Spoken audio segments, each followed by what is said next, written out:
दरअसल पाकिस्तान ने इंटरनेशनल संगठन ब्रिक्स की मेंबरशिप के लिए आवेदन कर दिया है और पाकिस्तान चाहता है कि इस मीटिंग का अध्यक्ष रूस पाकिस्तान की पावरफुल संगठन ब्रिक्स में एंट्री करवा दे। कि पाकिस्तान ने ब्रिक्स की मेंबरशिप के लिए अप्लाई कर दिया है। अब पाकिस्तान जो है वो उसने अप्लाई तो कर दिया है।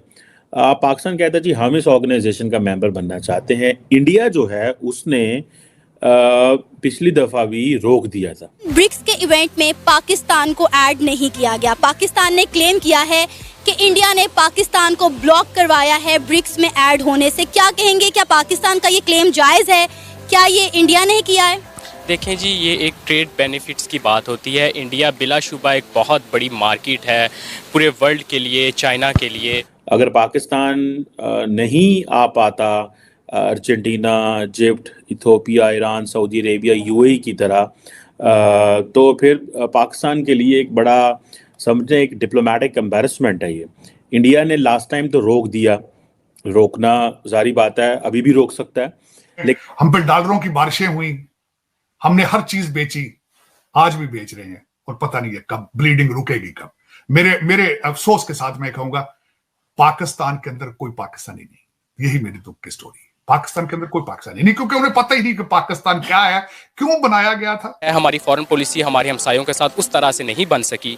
सिर्फ हम उनसे यही चाहते हैं कि वो इन्वेस्टमेंट ले आए, यहाँ पे पुल बना दें, यहाँ पे ट्रेनें चला दें, बस इसके अलावा जो है वो भी नहीं हो रहा ना। इन्वेस्टर पाकिस्तान में आके इन्वेस्ट करने से घबराता है, जबकि अगर हम बात करें इंडिया की लिए अप्लाई कर दिया है। और 2024 की क्योंकि जो प्रेसिडेंसी है वो रशिया के पास है, जो कि इससे पहले साउथ अफ्रीका के पास थी। आपको याद होगा रशियन प्रेसिडेंट जो हैं वो साउथ अफ्रीका नहीं जा सके थे बिकॉज वो मतलूब हैं इंटरनेशनल अदालतों को, और ये यूक्रेन के हवाले से, बल्कि वो इंडिया भी G20 के लिए नहीं आए थे, लेकिन वो चाइना चले गए थे। खैर एनी हाउ, ये अब पाकिस्तान जो है वो उसने अप्लाई तो कर दिया है। पाकिस्तान कहता है जी हम इस ऑर्गेनाइजेशन का मेंबर बनना चाहते हैं। इंडिया जो है उसने पिछली दफ़ा भी रोक दिया था। और पाकिस्तान ने नाम नहीं लिया था, लेकिन पाकिस्तान ने ये कहा था कि एक मेंबर स्टेट ने इसको रोक दिया था। अब क्वेश्चन ये है कि इस पे एक कंसेंसस चाहिए होता है, और वो जो है कंसेंसस है वो जारी बात है तमाम जो कंट्रीज़ हैं उनकी तरफ से आना चाहिए। नए मेंबर्स तो ब्रिक्स ने ले लिए हैं, लेकिन जिसे आप समझ लें कि अगर पाकिस्तान नहीं आ पाता Argentina, Egypt, Ethiopia, Iran, Saudi Arabia, UAE की तरह, तो फिर पाकिस्तान के लिए एक बड़ा समझें एक डिप्लोमेटिक एम्बैरसमेंट है ये। इंडिया ने लास्ट टाइम तो रोक दिया, रोकना जारी बात है, अभी भी रोक सकता है, लेकिन क्या इंडिया एक इसको इनडेफिनिट पीरियड तक रोक सकता है? ये एक क्वेश्चन है, और कब तक रोक सकता है। और फिर इसमें ये भी है कि और जो बहुत सारे ममालिक होते हैं उनकी अपनी भी इसमें होता है कि कल को इंडिया किसी मुल्क को सपोर्ट करना चाहता है तो चाइना ब्लॉक कर सकता है, या ऐसे भी हो सकता है। सो मुझे लगता है कि वर्चुअल उसका पोजीशन का फ़ायदा उठा के इंडिया ने ब्लॉक तो कर लिया, लेकिन कब तक कर सकता है इंडिया अगर मज़ीद इसको ब्लॉक करता है और कहता है कि जी हाँ हम नहीं चाहते कि पाकिस्तान बने पाकिस्तान, और वो आपको पता है इंडिया की एक रेटरिक है, वो कहते हैं जी ये दहशतगर्दी को स्पॉन्सर करते हैं, वो कहते हैं जी ये जिसे कह रहे हैं ना कि एक मिलिटेंट ऑर्गेनाइजेशन को स्पॉन्सर करते हैं, ये क्रॉस बॉर्डर टेररिज्म में इन्वॉल्व हैं, ये चीज़ें हैं। सो पहले तो चाइना ने इसके ऊपर काफ़ी किया और उन्होंने और ममालिक को ऐड कर लिया, पर क्या चाइना इसको मज़ीद इसके ऊपर क्या कर सकता है? चाइना कितनी माजरत चाहता हूँ, चाइना कितना इस पे जो है वो इस पे पाकिस्तान की मदद कर सकता है जब तक रशिया या बाकी ममालिक पाकिस्तान की हेल्प नहीं करते। और इसमें जारी बात है अर्जेंटीना को डालना, इजिप्ट को डालना, इथियोपिया को डालना, ईरान, सऊदी अरेबिया, यूएई को डालना, ये तो है मुमकिन अगर इंडिया इसको कॉन्टीन्यूसली करता है, जो कि जिसके मुझे चांसेस हैं। मैं रूल आउट नहीं करता, because when it comes to India and Pakistan तो कोई रूल्स नहीं है। भारत बट एनी हो, इतनी बड़ी ये जो ब्रिक्स की जो आप कह लें कि ये जो ग्रुपिंग है, इतना बड़ा नंबर है कि पाकिस्तान इससे बाहर नहीं रह सकता।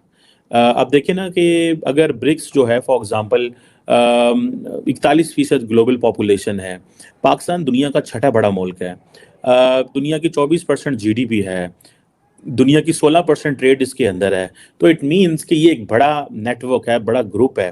पाकिस्तान वैसे ही मल्टीलैटरल ग्रुपिंग से बाहर है और पाकिस्तान को कोई मुंह नहीं लगा रहा। मैं आपको सही और सीधी खरी बातें कर रहा हूँ। हमारे पाकिस्तान में एक लफ्ज़ बोला जाता है स्ट्रेटेजिक पेशेंस। वो जो स्ट्रेटेजिक पेशेंस है वो बेसिकली एक बड़ा जिसे कहते हैं ना अंग्रेजी च ਜਿਹੜੀ ਬਿਸਤੀ ਹੁੰਦੀ ਏ ਉਹਨੂੰ उते कवर पाना से लफ्ज़ ਉਹਨੂੰ स्ट्रेटेजिक पेशेंस है। अगर हमारी इंसल्ट हो रही है तो हम उसके अगर लफ्ज़ इस्तेमाल कर देना कि we have to show strategic patience, ਇਹਦਾ मतलब है ਸਾਡੀ अंग्रेजी ਬਿਸਤੀ ਹੋ ਰਹੀ है तो पंजाबी ਜਿਹੜਾ ना ਇਹਦਾ मतलब काम खराब है तो ਅਸੀਂ जनाब वो कर रहे हैं। सो ये जो क्वेश्चन है ये ये एक बड़ा इंपॉर्टेंट क्वेश्चन है। हमें इस चीज़ को देखना ये है कि अगर फॉर एग्जांपल अगर इंडिया इसको कंटिन्यू करता है और कहता है जी कि ठीक है हम नहीं पाकिस्तान को आने दें, तो पाकिस्तान क्या करेगा? हमें मल्टीलैटरल ग्रुपिंग्स में जाना है। हमारी सारी की सारी जो फॉरेन पॉलिसी है वो इतनी ज़्यादा जिसे आप कहते हैं ना कॉम्प्रोमाइज़ हो चुकी हुई है। हमारे बायलैटरल रिलेशंस इतने ज़्यादा कमज़ोर हैं, ठीक है। मैं अभी देख रहा था कि अभी कल परसों ही जो कल में I think if I am not wrong तो ब्रिक्स का एक सेशन हो रहा था जिसमें डॉक्टर जयशंकर जो है वो प्राइम मिनिस्टर मोदी को रिप्रेजेंट कर रहे थे। और मज़े की बात यह है कि ब्रिक्स ने कंडेम किया इजराइल की वॉर ऑन गजा को। So it's unanimous decision.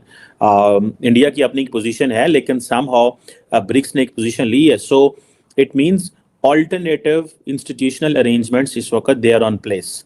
मैं आपको बात बताऊं, ये जितने भी why Americans are worried with the rise of China and what they are doing, they you know आप ये जो इंस्टीट्यूशनल हेजेमनी है ना, इसको हम बोलते हैं इंटरनेशनल रिलेशंस में कि एक अदारा है, अदारों के जरिए निज़ाम को कंट्रोल करना।